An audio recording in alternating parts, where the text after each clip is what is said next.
All right, so just like any other firm, you know, they want to make profit. How do we define profit? Remember, profit is revenue minus cost. So ideally, perfectly competitive or purely competitive firm, wants to get as much profit as possible. So they're trying to maximize their profit. And of course, in the real world, there's other factors to consider, like environment or how you treat your workers or something like that. But because they're a little less tangible, they're a little bit harder to build into the abstractions for models. So we abstract away from them. Typically, though not always. And it's important to note that you can build a model on whatever you want. It's just a matter of, does it answer the question you want to answer today. So today we're just looking for profit as the main driver, and with the caveat in the back of your mind, hey, that's really just an assumption George is making. It's not it's not a necessary condition for a perfectly competitive firm. So, yeah, just keep that in mind. Okay. Anyway, so let's assume that they're searching for profit maximization. Okay. So firms want to maximize their profit, which is price times your quantity, aka revenue, minus your total costs. Okay. And remember, this is a pi, actually it's pronounced P in Greek. Maybe not modern Greek. I don't know. I learned biblical Greek back in the day. Anyway, pi for profit. That's pretty standard in economics. So your pi is equal to your price times quantity minus your total cost. Okay. And then we said that your marginal revenue is given by your change in total revenue divided by your change in quantity. Okay. And then from marginal analysis, remember we did this with the Abby's marginal utility, right? We looked at his marginal utility versus marginal cost. Similarly, we can do the same thing with firms, where as long as the next additional unit gets you more revenue than it does your cost, well, that's going to increase your profit, right? So if your where's my board?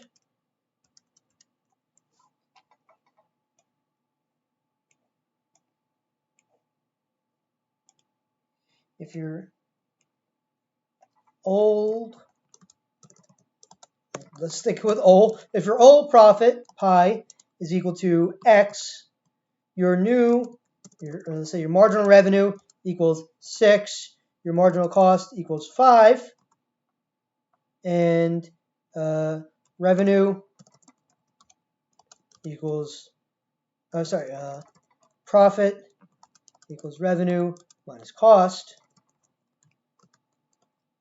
Well, essentially your marginal profit, the change in profit, which is, we don't really use marginal profit, but you can, no reason not to.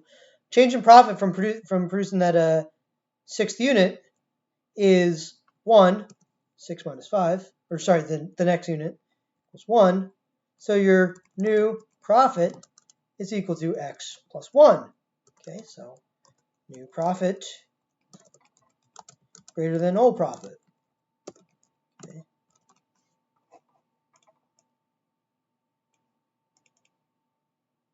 So as long as MR greater than MC, new profit will increase, aka profit will increase when you produce the next good.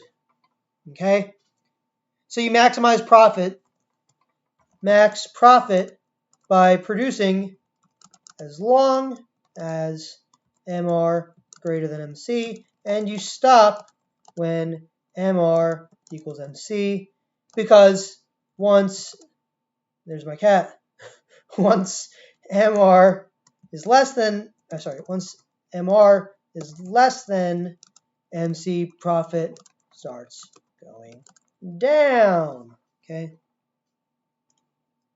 So usually your marginal revenue is going to look like this. Marginal cost is going to look like this. Okay. you're going to want to produce a point like this. Okay. This is not for perfect competition, as mentioned. But you're going to want to produce at a point like this. So if MC is greater than MR, profit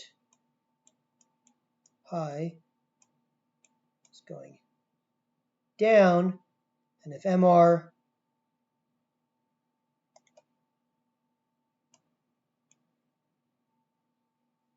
just write this, MC greater than MR, pi goes down.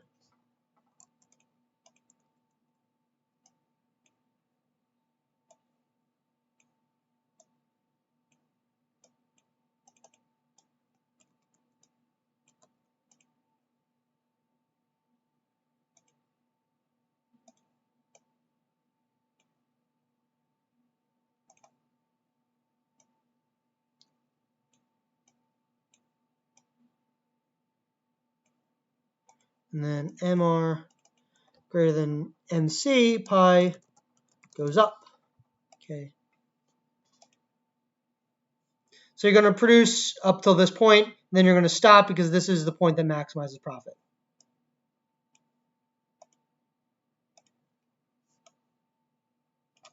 So this is the profit maximizing quantity. Okay. On the y-axis would be revenue versus cost, revenue or cost. Okay, so this is for just in general. It doesn't have to be perfect competition. In fact, this is not what the graph will look like for perfect competition for a reason I will explain in a second. But as long as your marginal revenue is greater than your marginal cost, you're going to want to produce. Okay. So therefore, the profit maximizing output, Q star, MR, the marginal revenue at quantity Q star is equal to your marginal cost at quantity Q star. Okay. So here's the point I wanted to make. Okay. So we said that firms are priced. Oh no. So that firms are price takers, right? They have perfectly elastic demand, or PED. That's not a real acronym. I just made that up now. Actual quantity here. Okay, so this is the demand function.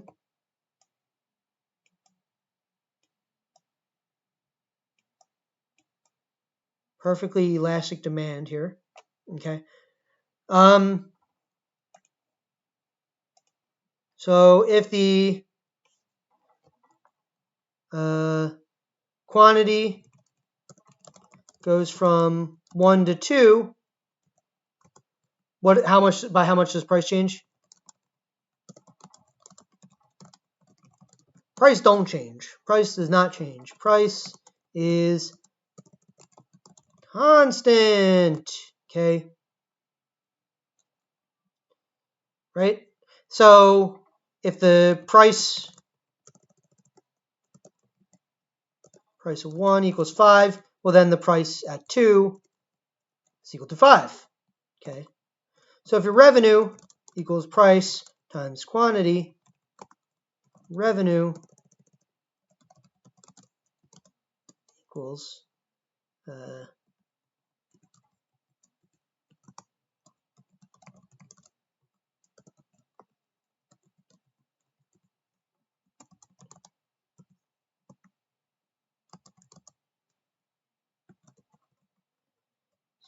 so your revenue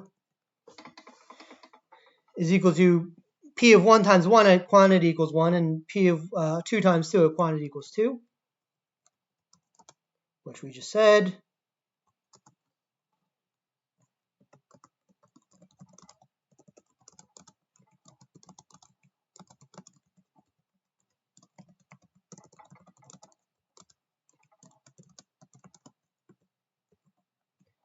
Okay. So the revenue change in revenue equals 10 minus 5. Change in quantity equals 1. So marginal revenue equals 5 divided by 1 equals 5. Okay.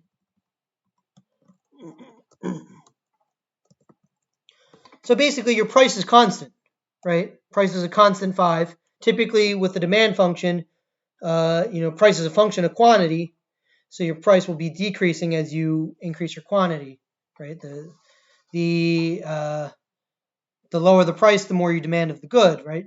The higher the quantity demanded is, right? Usually price looks like this, right? In this case, you have perfectly elastic demand. So if price is 1, if quantity is 1, price is 5. If quantity is 2, price is 5. If quantity is 3, price is 5. So your revenue is going to change by 5 for each additional unit of output, right? So your marginal revenue is going to be 5.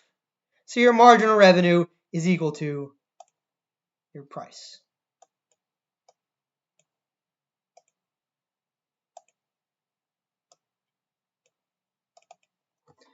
So your marginal revenue equals price.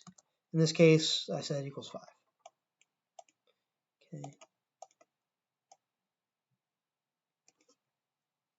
So that's what it means to be a price taker. And that's why this graph doesn't actually apply to perfect competition. It should look more like this.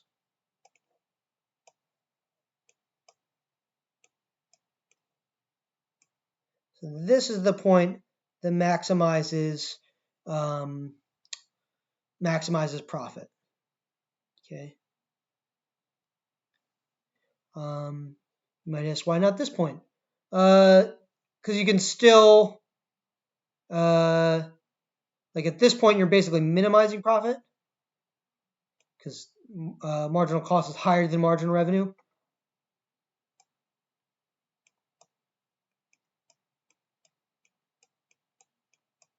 So that's your Q star.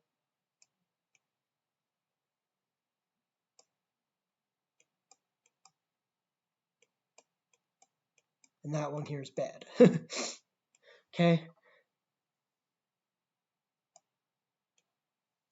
So you don't want to be here because this is when your marginal cost is higher than your marginal revenue. So this is your profit being the lowest. This is basically your minimum point. You want to be here, Q star.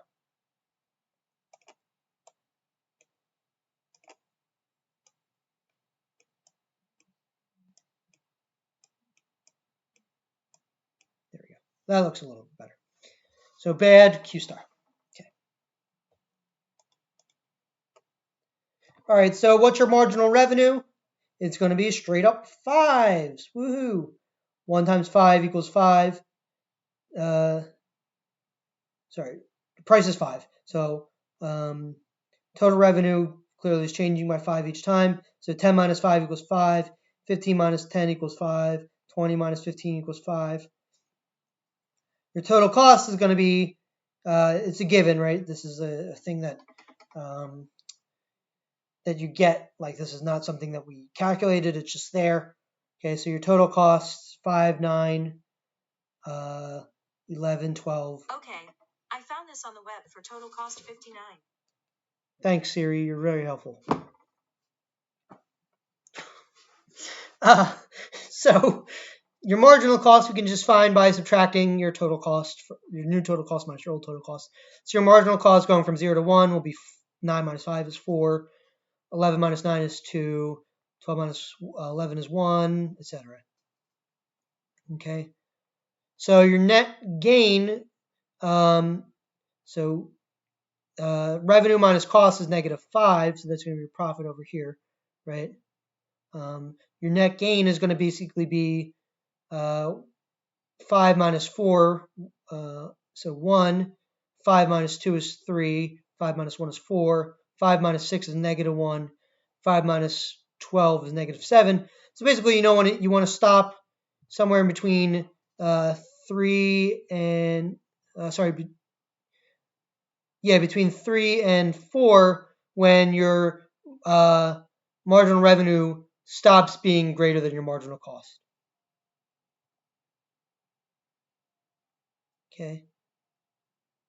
So if you're only doing discrete units like 0, 1, 2, 3 instead of like 0, 0 0.2, 0 0.3, 0 0.4, okay, if you're only looking at like integers, you'd want to produce at 3, at 3 because it's where your marginal cost is still lower than your marginal revenue. And see, at 3, you actually have the highest profit. Okay, so profit here is going to be 0 minus 5, 5 minus 9, 10 minus 11, 15 minus 12 is 3, 20 minus 8. So as your marginal cost starts becoming greater than your marginal revenue, your profit goes down. And as your marginal revenue becomes greater than your marginal cost, profits go up. Okay, so even though these are negative profits, they're going up. Okay. So price is 5 because firms are price takers. Marginal revenue is 5 because firms are price takers. Therefore, in perfect competition, your MRQ equals P, your marginal revenue is equal to your price, and Q star occurs when price equals marginal cost. Okay. So if we're looking at the whiteboard that I just drew, marginal cost equals price equals marginal revenue. Stay where I just was.